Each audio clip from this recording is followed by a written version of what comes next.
mais. Se você pode, aplauda mais forte o Senhor.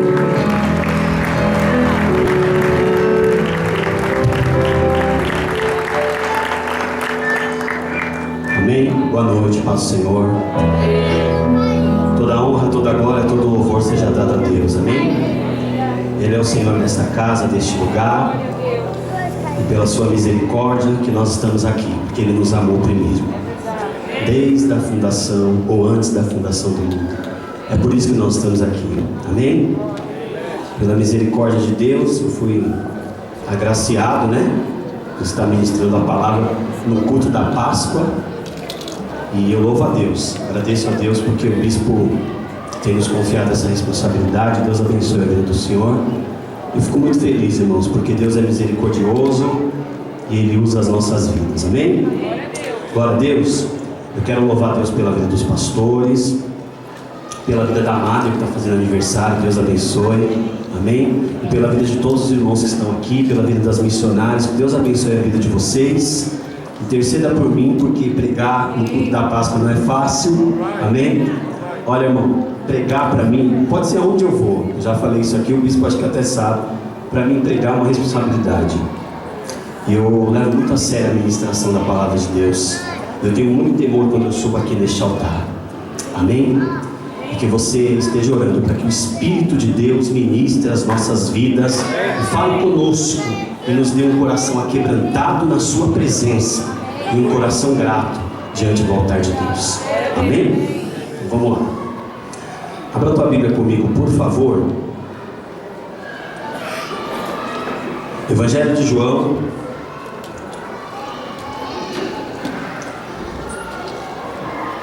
capítulo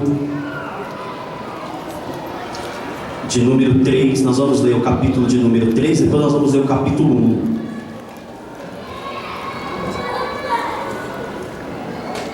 Glórias a ti, Jesus. João 3, versículo 14 ao 16. Todo mundo achou? Amém? Aliás, eu vou pedir para você ficar com a sua Bíblia aberta. Amém? Porque se essa igreja gosta de Bíblia, hoje nós vamos usar um pouquinho a palavra de Deus para nós entendermos algumas coisas aqui, tá bom? Diz assim, João 3,14: E de modo, porque Moisés levantou a serpente no deserto, assim importa que o Filho do Homem seja levantado, para que todo aquele que nele crê tenha a vida eterna. Porque Deus amou o mundo de tal maneira que deu o seu Filho unigênito, para todo aquele que nele crê não pereça, mas tenha a vida eterna. Quem crê, diga amém. Amém. Agora vamos lá em João capítulo 1, versículo 11. Volta um pouquinho aí. Capítulo 1, versículo 11. Diz assim: Veio para o que era seu, e os seus não o receberam, mas a todos quanto receberam, deu-lhes o poder. Diga, deu-lhes. Diga, deu-lhes o poder de serem feitos filhos de Deus. Aí diz assim: a saber, os que creem em seu nome, os quais não nasceram do sangue, nem da vontade da carne, nem da vontade do homem, mas da vontade de Deus. Amém? Quem pode dar um glória a Deus bem alto aí para Jesus?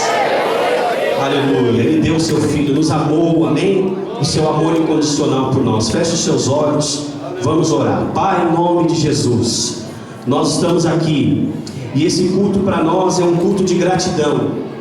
É um culto que nós te agradecemos, porque o Senhor ressurgiu, para que nós sejamos livres no Senhor, para que nós sejamos livres espiritualmente. E nós te agradecemos por estar aqui nesta noite de Páscoa, que não é o dia da mentira, mas é o dia da verdade, porque não é mentira, o Senhor ressurgiu, o Senhor pegou a chave da morte, o Senhor pegou a chave do inferno. Não é mentira, é verdade.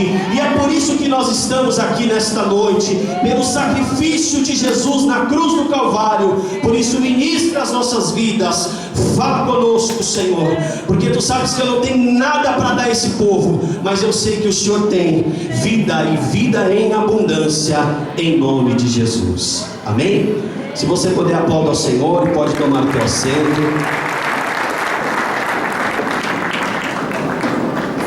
Glória a Deus. Escute, eu estava buscando essa palavra aí, estudando e refletindo e pesquisando e falando com o Espírito Santo. Deus me levou a essa mensagem de falar para você do amor incondicional de Deus pelas nossas vidas, porque a Bíblia diz que Ele deu, e esse sentimento de oferta que o Senhor fez para conosco é a prova do seu amor para com as nossas vidas. A Bíblia diz que Jesus, Ele foi uma oferta de Deus para a humanidade. A Bíblia diz que Ele nos amou de tal maneira, e o que eu acho engraçado e o que eu fico muito assim impactado pelo Senhor é que Deus, Ele não faz acepção de pessoas. Com todos os nossos pecados, com tudo aquilo que nós fizemos, a Bíblia diz que Ele nos ama e Ele nos amou, e é por isso que Ele deu o seu Filho pelas nossas vidas. O que eu quero falar para você, já tentando entrar aqui na mensagem, é sobre a morte de Jesus. Falar para você, talvez você já sabe de toda a história, de todo o feito, de tudo aquilo que Ele sofreu quando Ele foi para a cruz do Calvário. Todo o sacrifício que Ele passou, toda a dor que Ele sofreu. Eu acho que um filme que talvez mais próximo chegou, né, daquilo que Jesus passou foi o Paixão de Cristo. Até hoje eu particularmente não vi nem um filme que chegue tão próximo daquilo que Jesus sofreu pelas nossas vidas. Todas as dores que Ele sofreu, tudo aquilo que Ele padeceu, tudo aquilo que Ele sentiu pelas nossas vidas, todo o seu sacrifício de ser tido até como amaldiçoado, para que eu e você estejamos aqui nesta noite lavados e remidos no sangue do Cordeiro. Amém? O que eu quero falar para você é que no episódio da crucificação de Cristo aconteceram muitas coisas. No episódio da crucificação, muitas pessoas presenciaram a crucificação. Eu estava vendo essa semana a reportagem que fala sobre Israel, sobre a crucificação de Cristo, sobre a cultura judaica, e você percebe que muitas pessoas participaram da crucificação. E o que me chama a atenção e impactado assim pela palavra de Deus, eu quero falar para você de 4 pessoas que participaram da crucificação, que presenciaram a crucificação e foram impactadas pela obra de Deus. Diga a obra de Deus. Você vai entender que são os atos que o Senhor fez através desse sacrifício, na sua morte, na crucificação, no ato da crucificação. Mesmo assim, Ele já vem salvando pessoas no ato da crucificação. Eu quero falar para você de 4 personagens, ou 4 homens, ou 4 pessoas que participaram da crucificação e foram transformados, foram impactados por esse episódio e se converteram genuinamente ao Senhor. Porque, querido, quando uma pessoa entende a obra da cruz, quando o seu entendimento é aberto sobre a obra da cruz, quando a pessoa entende no Espírito o sacrifício do Senhor, não tem outra atitude que ele não tome, a não ser se render ao senhorio de Jesus Cristo. Amém? Não tem outra forma. Quando a pessoa ela presencia esse entendimento, quando a pessoa ela presencia o que é a verdadeira Páscoa do Senhor, não tem outro sentimento que adentre o seu coração, a não ser reconhecer a majestade e a grandeza e o nome que está acima de todo nome, ao qual todo joelho se dobrará e toda língua confessará que Ele é o Senhor, debaixo dos céus e da terra, acima dos céus, que Ele é o Senhor. Amém? Então vamos lá. O primeiro homem que eu quero falar para você que foi transformado pelo ato de Jesus na cruz do Calvário foi o criminoso ou o ladrão da cruz. Está com a Bíblia aberta aí? Está com a Bíblia aberta aí, irmão? Amém? Vou perguntar mais uma vez, está com a Bíblia aberta aí? Então abra lá, Lucas 23, Evangelho de Lucas 23, 39.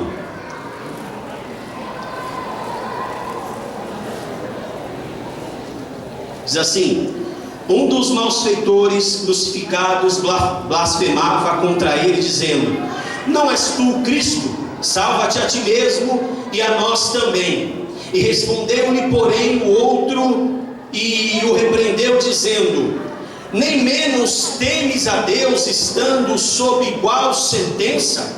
Nós, na verdade, com justiça,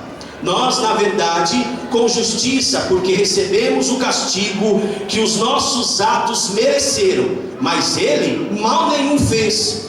E acrescentando a Jesus disse: lembra-te de mim quando entrares no teu reino. Em outras traduções está escrito assim: lembra-te de mim quando vieres o teu reino. E Jesus lhe respondeu: em verdade te digo que hoje estarás comigo no paraíso. Amém? Essa semana eu ouvi um debate de uma pessoa dizendo assim: mas se o fulano ele pecar, mas se o fulano roubar, mas se o fulano matar, mas se o fulano acontecer alguma coisa, quer dizer que se ele se converter ele está salvo? Se ele genuinamente se converter e se arrepender, ele vai ser salvo, porque a gente não pode rasgar a palavra. Agora, existem os atos da consequência do pecado. Mas humanamente falando, querido, nós só entendemos isso se for através do Espírito. E esse homem, ele cometeu muitos pecados, e ele estava condenado à morte pelos seus pecados. Mas a Bíblia diz que antes dele morrer, ele estava ao lado de Jesus, e ele reconhece os seus pecados. A Bíblia diz que ele se arrepende dos seus atos. Ele olha para Jesus, vê que Jesus é inocente, ele olha para a cruz, ele vê tudo aquilo que Jesus está passando, ele olha para dentro de si, e eu acredito que dentro dele começa a haver uma transformação, e ele começa a olhar para Jesus, não mais apenas como Jesus, um profeta, ou talvez como um adivinhador, mas ele olha para Jesus como Senhor. Por quê? Talvez você se pergunte: pastor, por que ele olha para Jesus como Senhor? Porque ele diz para Jesus: lembra-te de mim quando entrares no teu reino. Eu vou dizer mais uma vez para você glorificar: lembra-te de mim quando entrares no teu reino. Quando ele declara a palavra reino, ele está dizendo assim: tu és rei, tu és Senhor. Eu reconheço que tu não é mais o Jesus carpinteiro, mas eu reconheço que tu tens um reino, eu reconheço que tu tens uma morada, tu vais adentrar a esta morada. Então lembra-te, rei, lembra-te, rei, lembra-te, rei, quando entrares no teu reino, lembra-te de mim.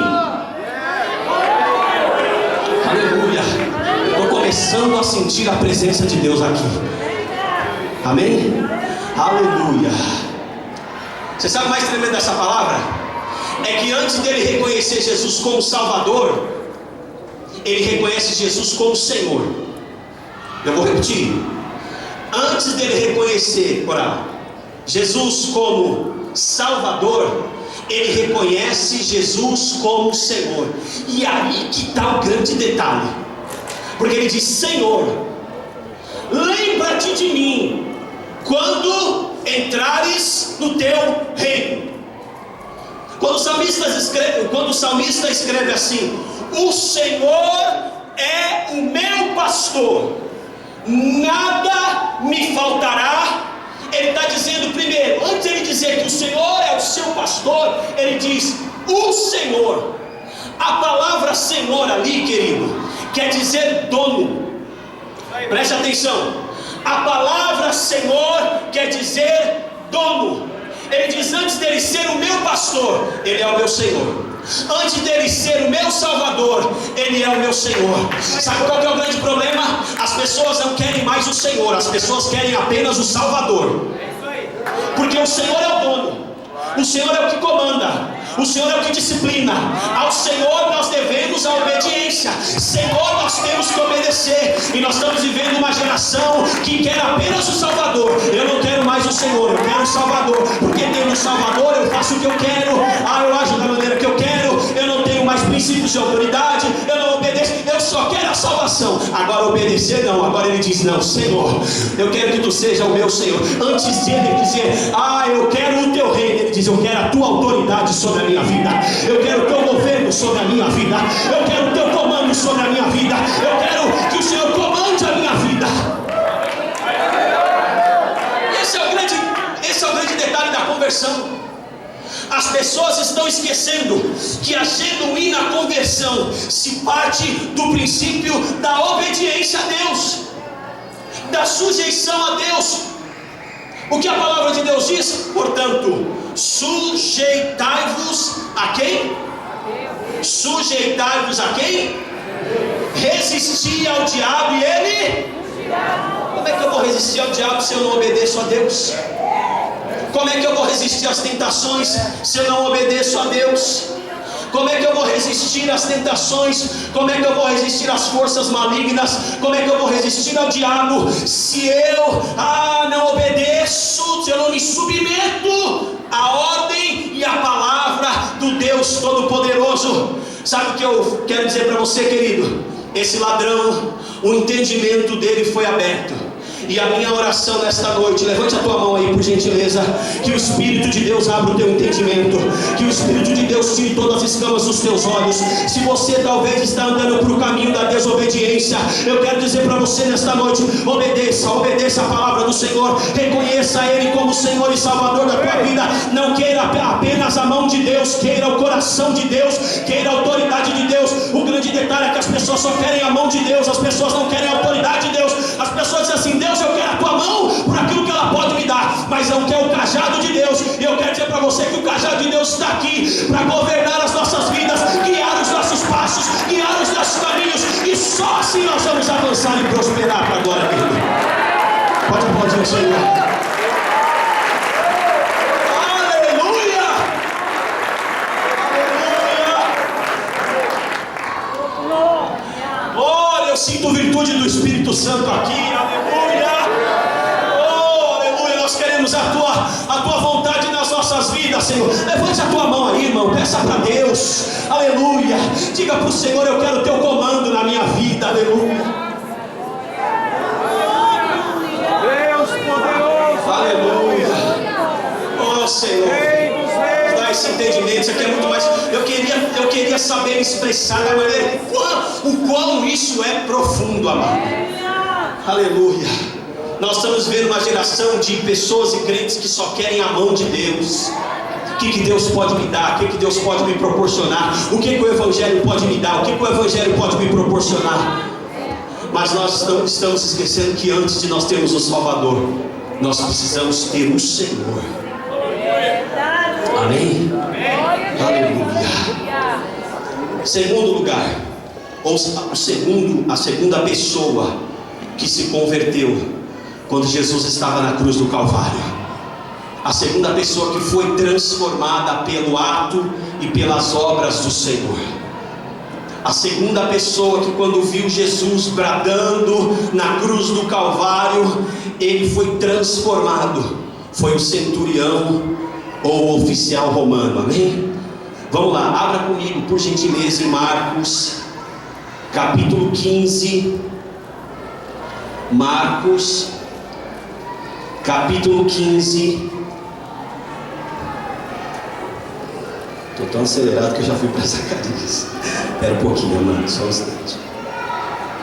Marcos capítulo 15, versículo 33. 15:33 diz assim: chegada a hora sexta. E é muito engraçado porque não foi nada combinado, e as crianças fizeram aqui a encenação direitinho, igual a palavra. E quando eu vi o menino aqui sendo crucificado, gritando Eli, Eli, lama sabachthani, eu falei: Deus, é de Deus a palavra, então aleluia. Olha só: chegada a hora sexta, houve treva sobre toda a terra até a hora nona. A hora nona, clamou Jesus em alta voz: Eloi, Eloi, lama sabachthani, que quer dizer: meu Deus, por que me desamparastes? Alguns do que estavam ali ouvindo isso diziam: vede, chama por Elias. Um deles correu a embeber uma esponja em vinagre, pondo-a na ponta de um caniço ou uma lança, deu-lhe de beber, dizendo: deixai, vejamos se Elias vem tirá-lo. Mas Jesus, dando um grande brado, expirou, e o véu do santuário se rasgou em duas partes, de alto a baixo. Agora é uma coisa tremenda, porque quando houve o brado, o véu se rasgou, a obra já começou a ser feita. O centurião que estava em frente dele, vendo que expirara, disse: verdadeiramente este era o Filho de Deus. Diga alto: o Filho de Deus. Por que ele foi salvo? Vamos entender aqui.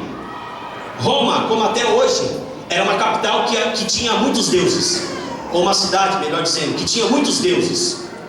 Esse soldado, eu não vou afirmar para você com toda a categoria, mas evidentemente dá a se entender que ele não conhecia o Senhor, e que ele tinha Jesus aqui apenas como mais um que estava sendo crucificado.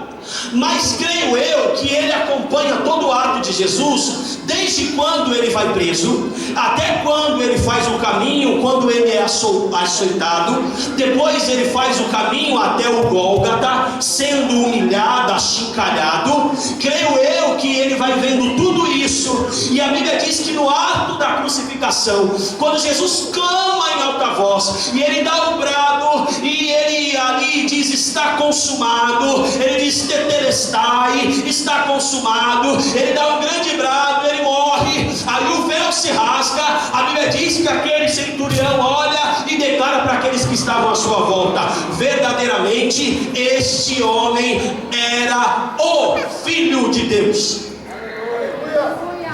Ele não disse um Filho de Deus, ele disse o Filho de Deus. E aí, querido, que me chama a atenção o texto, porque a conotação o Filho de Deus dá o reconhecimento da divindade de Jesus. Porque Jesus é chamado de o Filho de Deus apenas 3 vezes no Novo Testamento. E a conotação, eu fui pesquisar aqui, anotei algumas coisas, ó. Olha que coisa tremenda. Abra lá comigo em 1 João, deixa marcado aí. Falei para você que a gente ia ler um pouquinho da Bíblia, amém?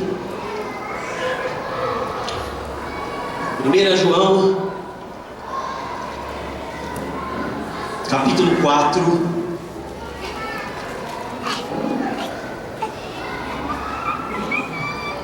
João, 1 João 4, versículo 13.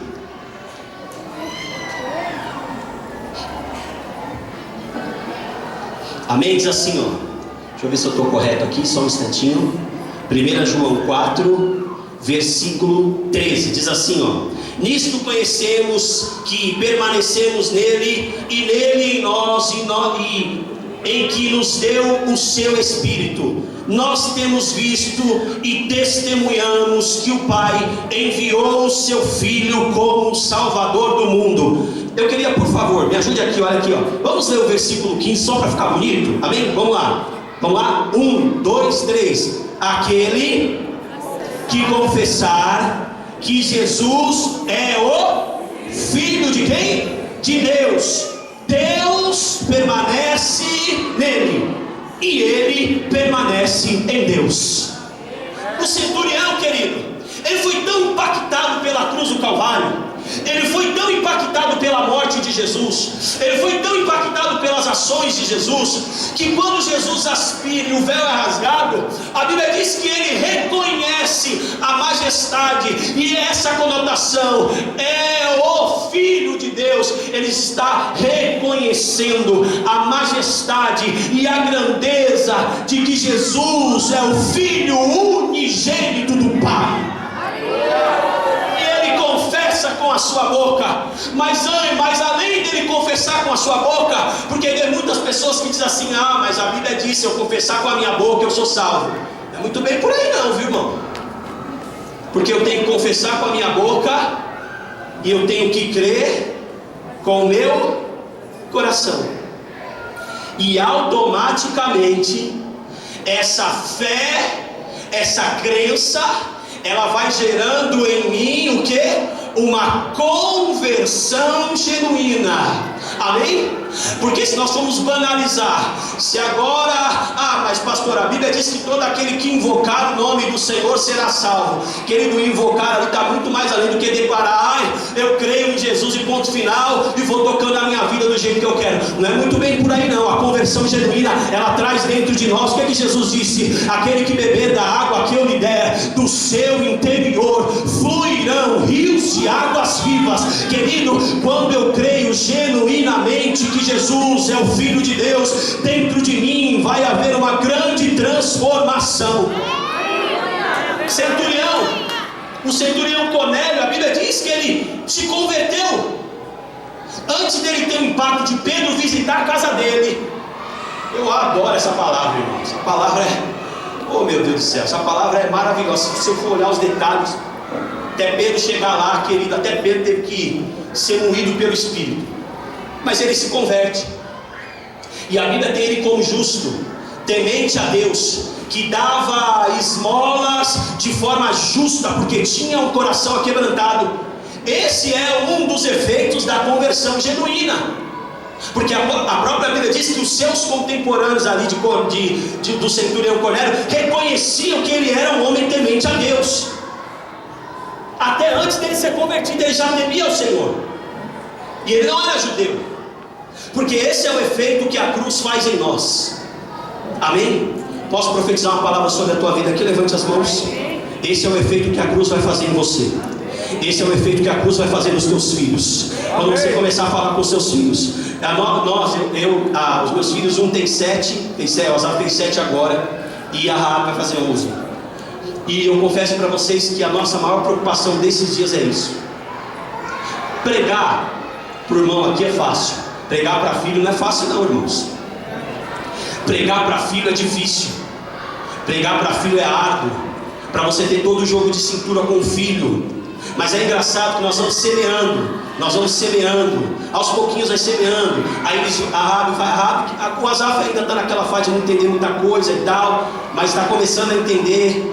E a Raab, ela já começa a entender, já começa a ver, sabe, para você incentivar, para você pregar. Por quê? Para o filho crescer e ser guardado na escola das influências. Agora a Raab, ela vem em casa, aí chega lá falando que na sala dela só tem negócio de namoro, só tem as menininhas, só fica com malícia. E aí para você guardar o seu filho nesse negócio, porque ele é crente, ele não pode se misturar, e ele não pode ter cabeça para namorar. Eu creio, sabe o que, querido? Eu creio que eu como pai e a minha esposa como mãe, nós temos que semeando, nós temos que ir semeando, nós temos que ir falando, nós temos que ir pregando, nós temos que ir ensinando. Aí o Espírito Santo vai fazendo a obra, o Espírito Santo vai abrindo o entendimento, o Espírito Santo vai moldando o coração deles. E eu quero declarar essa palavra sobre a minha e sobre a tua casa, sobre a minha e sobre a tua vida, sobre a vida dos meus filhos, sobre a vida dos teus filhos.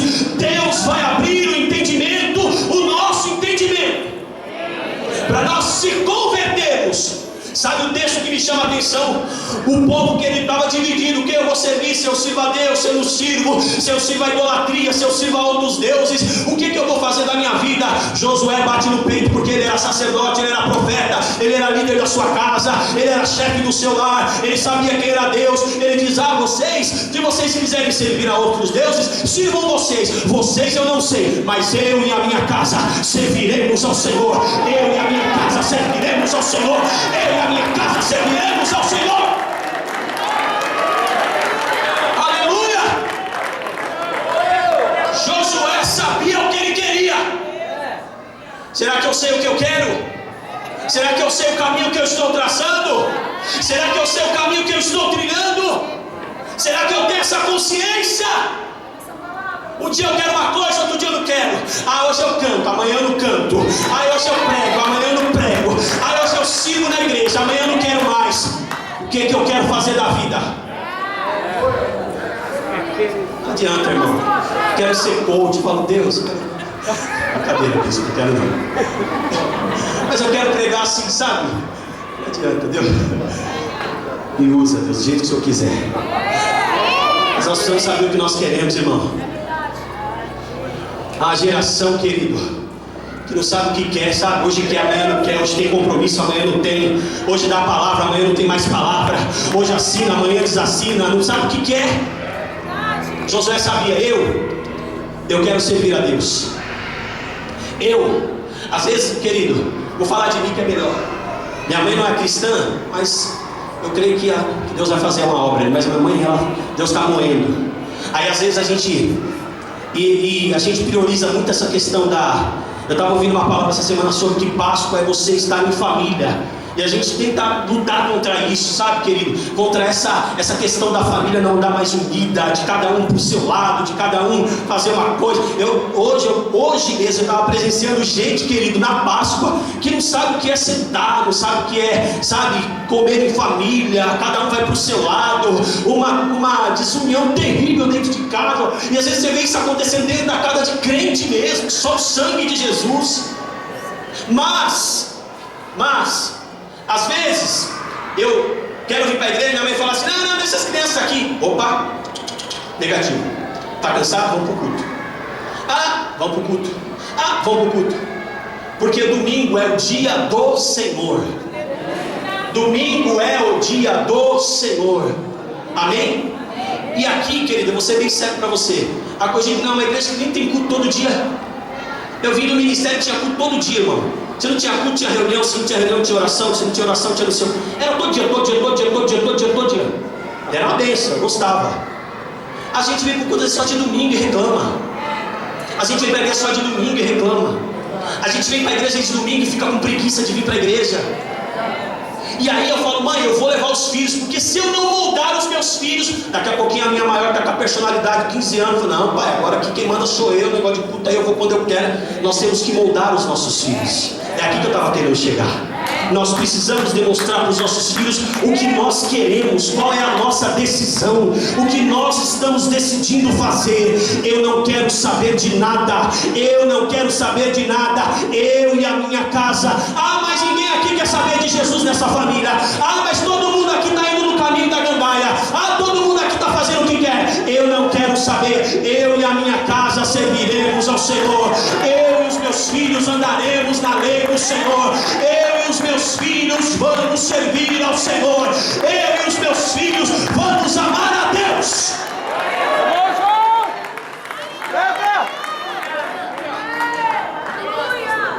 Aleluia. Louvado seja Deus. Você pode aplaudir ao Senhor?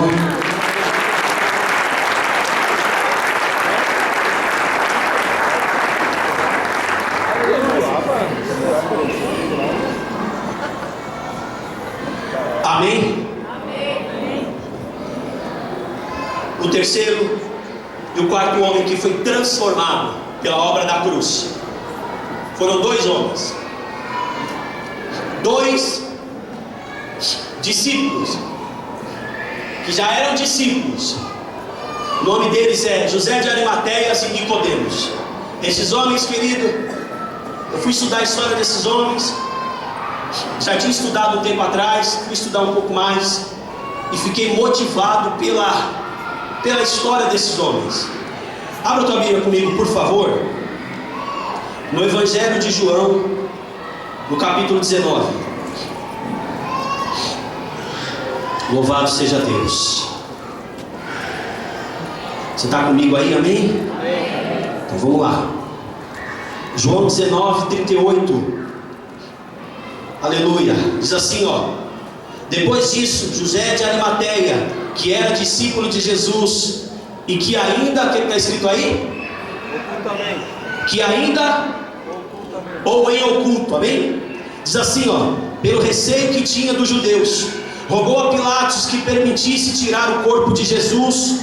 Pilatos lhe permitiu. Então foi José de Arimateia e retirou o corpo de Jesus.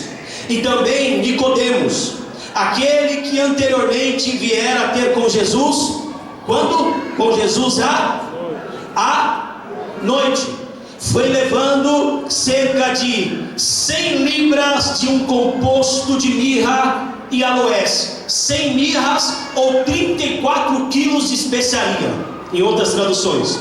Tomaram, pois, o corpo de Jesus e o envolveram em um lençol com os aromas, como é uso entre os judeus na preparação para o sepulcro. No lugar onde Jesus fora crucificado havia um jardim, e neste um sepulcro novo, do qual ninguém tinha sido ainda posto.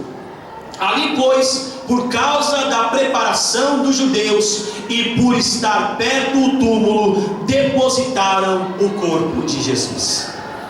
Aleluia, diga glória a Deus. Escute, quem era José? Quem era Nicodemos?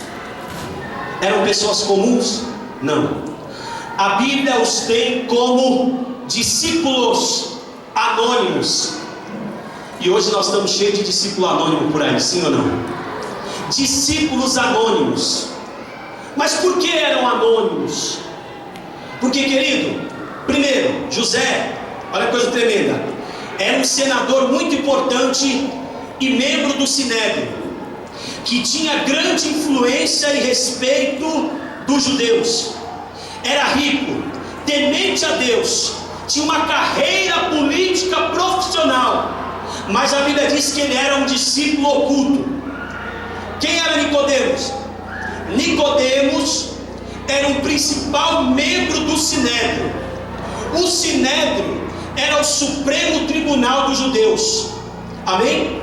Aí a Bíblia diz que Nicodemos, como ele era um dos principais do Sinédrio, a Bíblia diz que ele interessado, e a Bíblia diz que ele também era mestre em Israel, a Bíblia diz que ele vai conhecer e vai dialogar com Jesus à noite. Agora é engraçado porque eu li, todas as outras versões, e ninguém fala os detalhes que João ele escreve.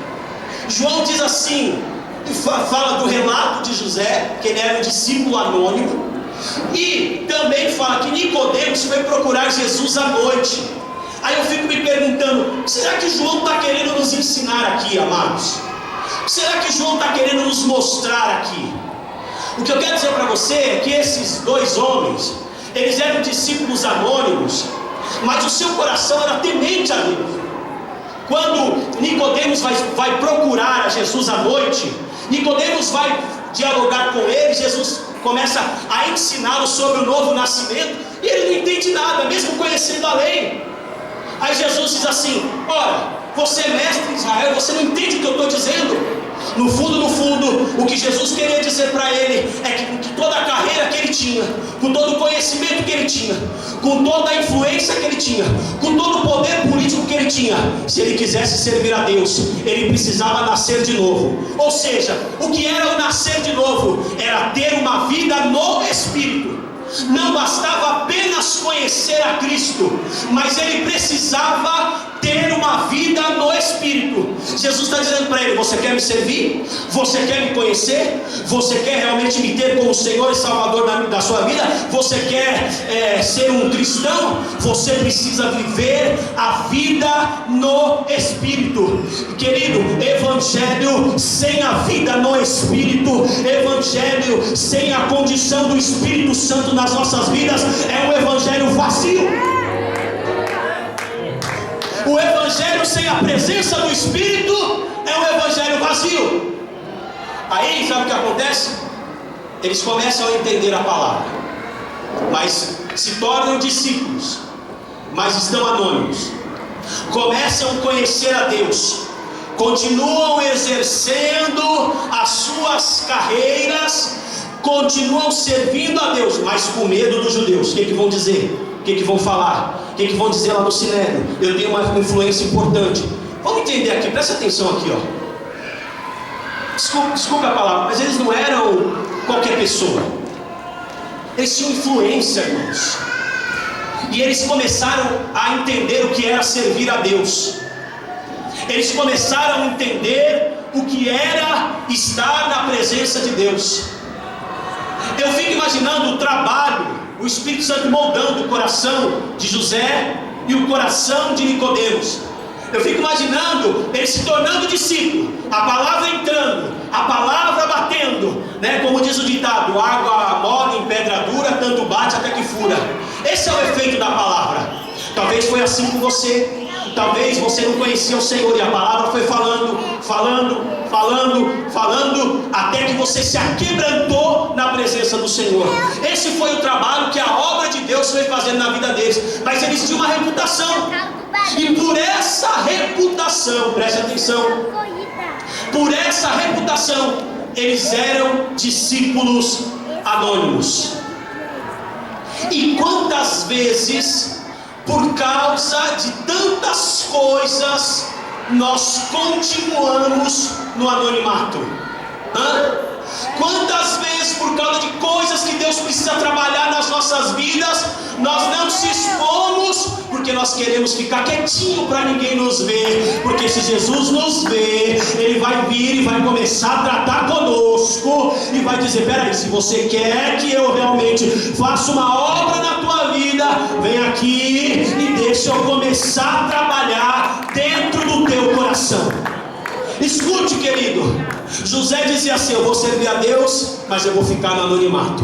Nicodemo dizia assim: eu vou servir a Deus, mas eu vou ficar no anonimato. Mas quando eles se depararam com a obra da cruz, quando eles se depararam com a obra da cruz, quando eles se depararam com a obra da cruz, eles rasgaram as suas vestes. Sabe o que a Bíblia diz? Que José de Arimateia colocou a sua carreira em risco. Ele se expôs por causa do corpo de Cristo. Dá para você ter dado glória, vou repetir mais uma vez. Ele se expôs por causa da obra de Cristo. Glória a Deus. Ele viu a obra, ele viu o sacrifício, ele viu aquilo que Jesus estava fazendo e disse assim: eu tenho que fazer alguma coisa. O corpo está aí, e não pode ficar aí à noite pela lei, não pode. O corpo não pode ficar aí não. Ele não pode passar a noite aí, a lei não permite.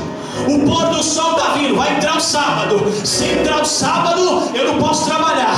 Ô Nicodemo, vem cá um pouquinho. Você é discípulo, eu também sou. Então nós temos que fazer alguma coisa pela obra. Nós temos que fazer alguma coisa pelo rei. Nós temos que fazer alguma coisa pelo Senhor. Ele deu a vida por nós, vamos fazer alguma coisa. Mas é a nossa carreira, não importa a nossa carreira. Ah, mas o nosso dinheiro, não importa o nosso dinheiro. Ah, e a minha fama, não importa a minha fama. Nós vamos fazer alguma coisa pela obra. Aleluia! Vou pegar fôlego aqui, irmão.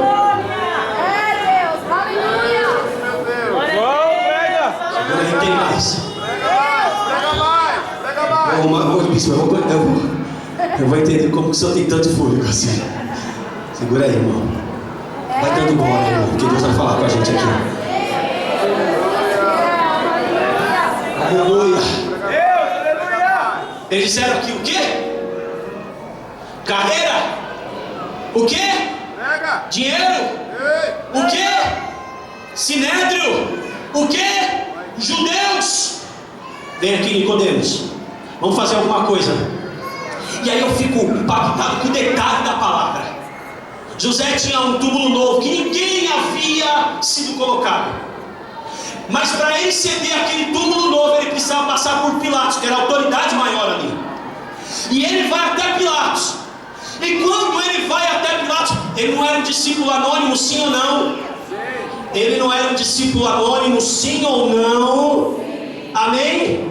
Não é igual a gente quando chega às vezes na empresa, é novo de empresa, aí às vezes acontece uma situação lá que nos obriga às vezes a orar, né? Você tem que fazer alguma coisa, você não pode ficar ali. E aí você às vezes está ali no anonimato, né? Tem que ficar no anonimato, mas Deus parece que prepara uma situação para você mostrar a sua cara e dizer: eu sou luz, sou sal da terra e luz do mundo. Aí, querido, ele se expõe. Porque o Espírito, porque a obra, melhor dizendo, a cruz, está começando a fazer um efeito na sua vida. Depois que ele vê toda a obra de Cristo ali, ele se expõe. E aí, eu não sei, mas eu quero conjecturar aqui. Eu fico imaginando no Sinédrio, o maior burburinho. Oh meu, você viu o senador? Você viu o senador, mal traíra, estava seguindo aquele mestre lá em oculto, tal tido de Jesus, falando um monte. Não sei se a carreira dele foi colocada em xeque, não sei se ele foi perseguido por causa da sua fé, mas ele não se importava com isso. E aí a Bíblia diz que ele vai, pede o corpo, Pilatos concede. Só que ele tinha que fazer tudo conforme a lei. Por quê?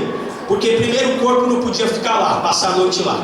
E segundo, porque o sol já estava vindo, né? Havia o pôr do sol, já estava vindo, e ia adentrar o sábado. Então eles tinham que fazer tudo muito rápido, porque esse adentrar, olha que coisa tremenda.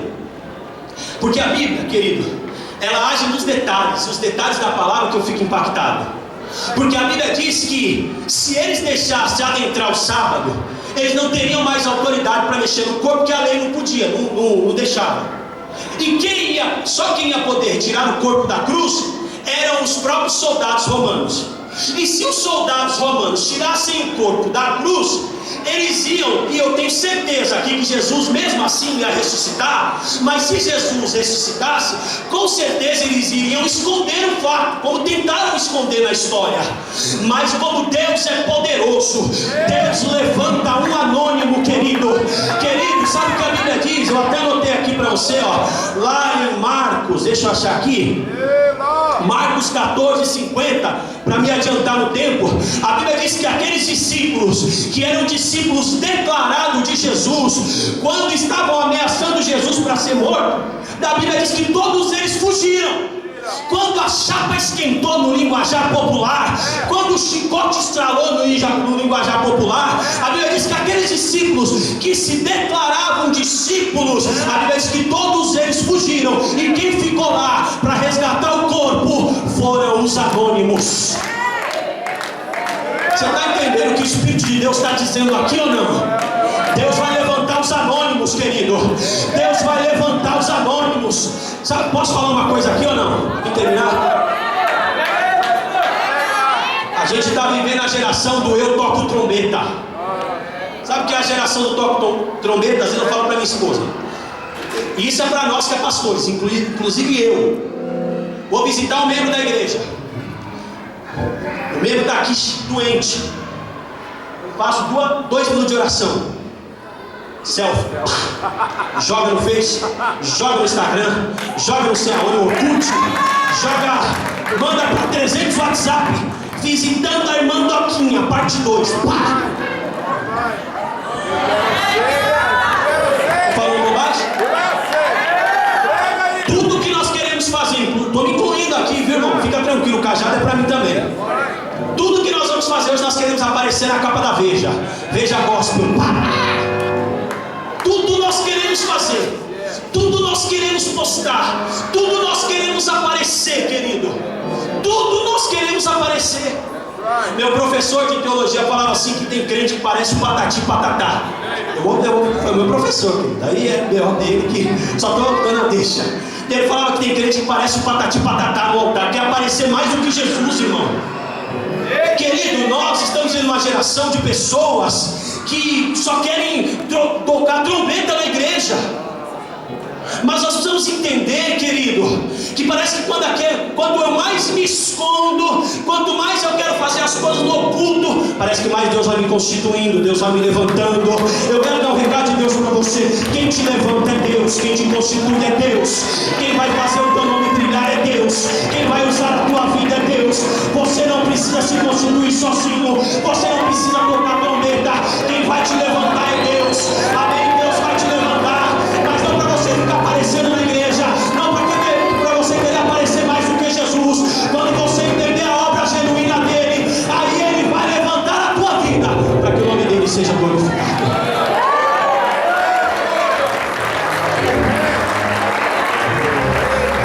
Aleluia.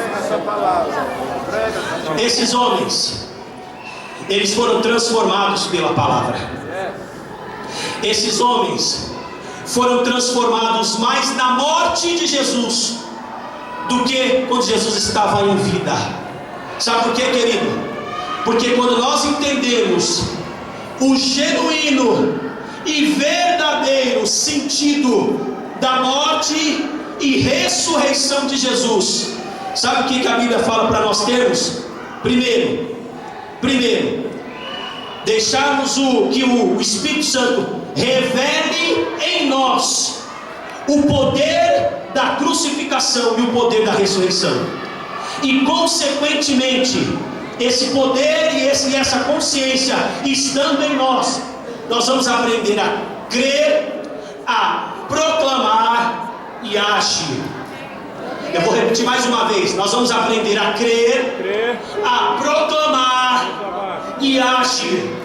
Porque depois que a morte impactou a vida desses homens, sabe o que aconteceu? Eles foram confrontados pela palavra, pela ação da obra, pela obra da cruz, foram confrontados. E a Bíblia diz que eles, depois disso, saíram do anonimato e passaram a agir e a proclamar e a se expor por amor à obra do Deus Todo-Poderoso. Amém? Se coloque de pé, por favor.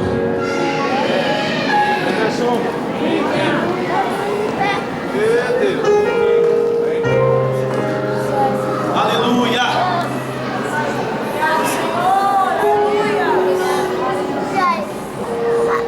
Deus é maravilhoso.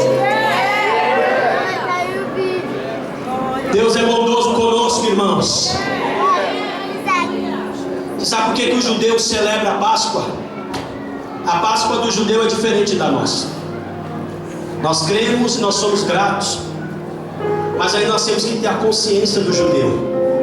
Porque o judeu celebra a Páscoa.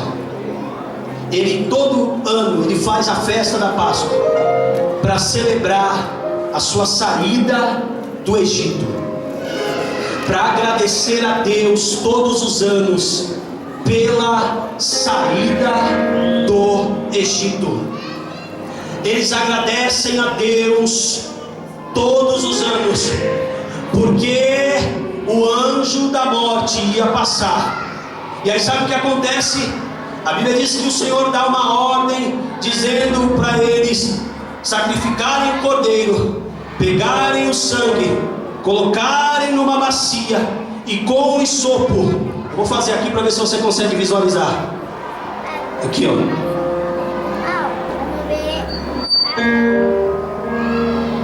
Pega o isopo, a bacia com sangue. O Senhor diz: o anjo vai passar e vai destruir todo o primogênito. E a casa que tiver o sangue, o anjo não vai entrar lá e não vai matar o primogênito. Vocês façam a Páscoa, porque o anjo vai passar. Sacrifiquem o cordeiro, peguem o sangue, coloquem numa bacia. Sabe qual é o ato do judeu? Fazer isso aqui, ó. Pegar o sangue, colocar nos umbrais da porta. Pegar o sangue, colocar nos umbrais da porta. Se você for pegando, vai dando glória. Pegar o sangue, colocar nos umbrais da porta. Vou fazer aqui no meio, talvez para você o entendimento se aberto. Pega a bacia, coloca o sangue, pega o isopo, pega o sangue, coloca nos umbrais da porta. Pega o sangue, vai dando glória se você entender. Coloca nos umbrais da porta. Pega o sangue, coloca nos umbrais. O anjo vai passar, mas a cruz vai estar lá. O anjo vai passar, mas a cruz vai estar lá. O anjo vai passar, mas o sangue vai estar lá. Se tiver sangue na tua casa, se tiver cruz na tua casa, se tiver a palavra na tua casa, se Jesus for o Senhor na tua casa, a morte não vai operar lá. A morte não vai reinar lá, mas lá vai ter vida, e vida em abundância.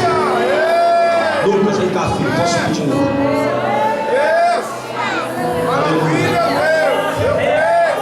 Eu estou 3 dias com esse louvor na cabeça. Você pode cantar para nós? Venho te louvar, te exaltar. Deus abençoe. Eu vou passar para o bispo já, mas eu só queria cantar um trechinho desse louvor. Porque Páscoa é gratidão. A gente compra ovo porque o filho quer, né? Vai lá, compra um chocolate porque o filho quer. Mas a nossa Páscoa é a Páscoa da gratidão. O verdadeiro cristão, ele é grato, querido. O verdadeiro cristão, ele é menos exigente, mais grato. E nós temos que pedir para Deus para nos dar um coração grato. Grato a Deus. E eu quero cantar esse louvor com você aqui, juntamente com o coral, em agradecimento a Deus pelo seu amor por nós. Se você pode, levante a tua mão e adore ao Senhor. Aleluia. Porque há uma atmosfera do Espírito Santo neste lugar. O Espírito de Deus está aqui. Ele quer encher a minha, a tua vasilha.